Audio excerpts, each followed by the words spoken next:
So, we're commanded to do good unto our enemies and pray for those who persecute you. So the underlying meaning when this happens, and I think or believe that they have gained victory over you, we're given a story about that. Because they get so puffed up in pride, and pride is where the downfall comes. So in the book of Esther, Esther's intervention, there's some key words that we need to pay attention to. Now it came to pass on the third day that Esther put on her royal apparel and stood in the inner court of the king's house, over against the king's house. The king sat upon his royal throne in the royal house, over against the gate of the house. And it was so, when the king saw Esther, the queen, standing in the court, that she obtained favor in his sight. And the king held out to Esther the golden sepulchre that was in his hand. So Esther drew near and touched the top of the sepulchre. And the king said unto her, What wilt thou, Queen Esther? And what is thy request? It shall be given to thee to half of the kingdom. And Esther answered, If it seem good unto the king, let the king and Haman come this day unto the banquet that I prepared for him. Then the king said, Cause Haman to make haste, that he may do as Esther has said. So the king and Haman came to the banquet that Esther had prepared. Inviting the enemy in. And the king said unto Esther at the banquet of the wine, What is thy petition? And it shall be granted unto thee. And what is thy request? Even to half of the kingdom it shall be performed.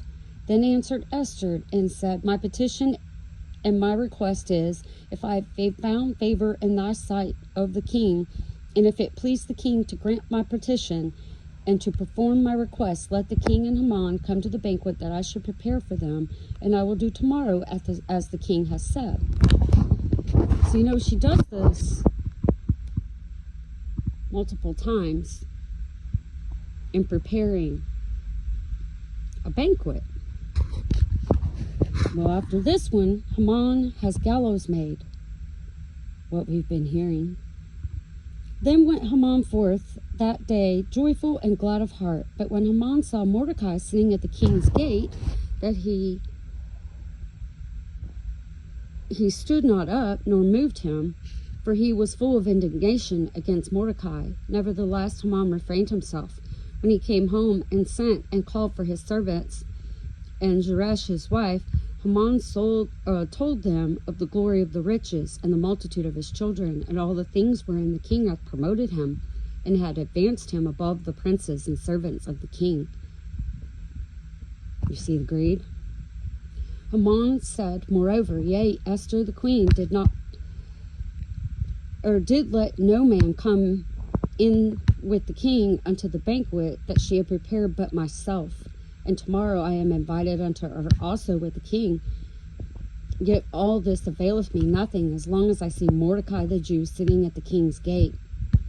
Mordecai wasn't doing anything, but yet was moved with indignation to destroy him. Then said Zeresh his wife and all friends unto him, Let a gallows be made of 50 cubits high, and tomorrow speak thou unto the king, that Mordecai may be hanged thereon. Then go thou in merrily with the king unto the banquet. And this thing pleased Haman, and he caused the gallows to be made, Mordecai to be honored. On that night the king could not sleep, and he commanded to bring the book of records of the Chronicles, which there is a book written that we can read today. And they were read before the king, and it was found written that Mordecai had told Bigthana and Teresh, two of the king's chamberlains, keepers of the door, who sought to lay hand on the king Ahasuerus, And the king had said, What honor and dignity hath been done to Mordecai for this? Then said the king's servant that ministered unto him, There is nothing done for him. And the king said, Who is in the court? Now Haman was come into the outward court of the king's house to speak unto the king to hang Mordecai on the gallows that he had prepared for him. And the king's servant said unto him, Behold, Haman standeth in the court. And the king said, Let him come in. So Haman came in, and the king said unto him, What shall be done unto the man whom the king delighted to honor? Now Haman thought in his heart, thought to himself, To whom would the king delight to do honor more than to myself? And Haman answered the king, For the man whom the king delighted to honor, let the royal apparel be brought, which the king used to wear, and the horse that the king rideth upon, and the crown royal which is set upon his head, and let this apparel and horse be delivered to the hand of the one of the king's most noble princes, that they may array the man withal, whom the king delighteth to honor, and bring him on horseback through the street of the city, and proclaim before him, Thus shall it be done to the man whom the king delighted to honor. Then the king said unto Haman, Make haste, and take the apparel and the horse, as thou hast said, and do so unto Mordecai the Jew, that sitteth at the king's gate. Let nothing fail of all thou hast spoken. Do you see how it turned on his own head because he was lifted up in his own pride? But the king saw the truth of what was really going on, and who was at his table supped with him? The betrayer.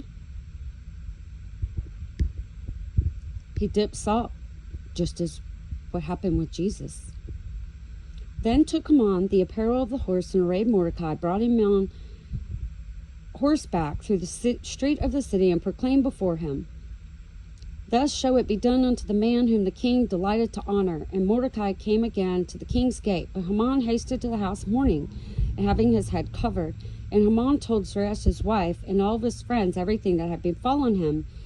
Then said men and Zeresh his wife unto him, If Mordecai be the seed of Jews before whom thou hast begun to fall, thou shalt not prevail against him, but shalt surely fall before him.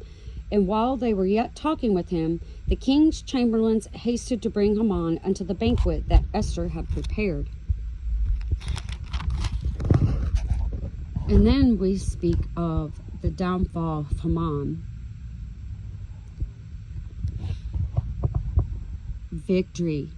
The decree is revolt, where you can't go back on the words that have previously been written, but there can be a new covenant made, which brings the victory. And being a Jew is not one outwardly. It's inward. It is circumcision of the heart. Not having a hardened heart to see the love of the truth, that it's available for all.